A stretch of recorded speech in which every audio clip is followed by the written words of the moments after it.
There's a lot of things I didn't think I'd say in the sports world, and one of them is that Indiana is going to be a top football program for years to come. They are 15-0, in my opinion, about to be 16-0. This is a football team that just a few years ago had a losing record and were in the doldrums. Now, Curt Cignetti has done the best job of any turnaround by any college football coach. He has led this Indiana team from obscurity to playoff contention and national contention year in and year out. And he's just getting started.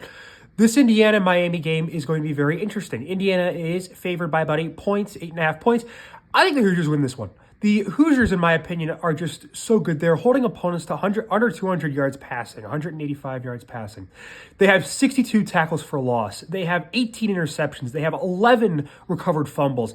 Defensively, they are just on another level, and when people doubt them, that just gives them fuel. Carson Beck is going to have to make some really good decisions. He cannot make the decisions that Dante Moore made, especially with the pick six in the first play of the game. That Indiana defense is going to make life tough for him. Miami's going to have to keep a balanced attack. You can't get one-dimensional against Indiana. If you do, you're going to get burned. This Indiana defense is great against the run, and they're also great against the pass. Miami's going to have to be on their heels. Beck is going to have to make good decisions, good reads of defenses, and he cannot turn the ball over. Defensively for Miami, you're going to have to get to Mendoza. That's easier said than done. Indiana has one of the best offensive lines in the United States. Mendoza has over 3,000 passing yards, has a 72% completion percentage, one of the most reliable quarterbacks in college football. This Indiana team, in my opinion, is so balanced because if you don't have Mendoza going off on you, the running backs are going off. If the running backs are going off, the receivers are going off. The receivers aren't going off, the defense is making plays. This is a team that just has too many playmakers for Miami to contend with. Miami's going to have to force turnovers. Problem is, yes, they forced 25 turnovers. They've given up 14 turnovers. That's a little less than one per game.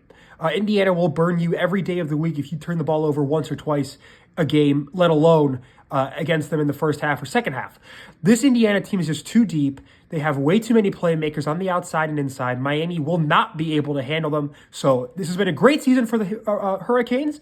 This is going to be the first of many good seasons for the Hurricanes under Mario Cristobal, but it's going to come to an end in disappointment. I know it's in Miami, but this Indiana team has gone on the road. They've faced adversity before. They're going to do it again, and they're going to be 16-0, the first 16-0 team in college football history, and the third straight Big Ten champion. That's the national champion.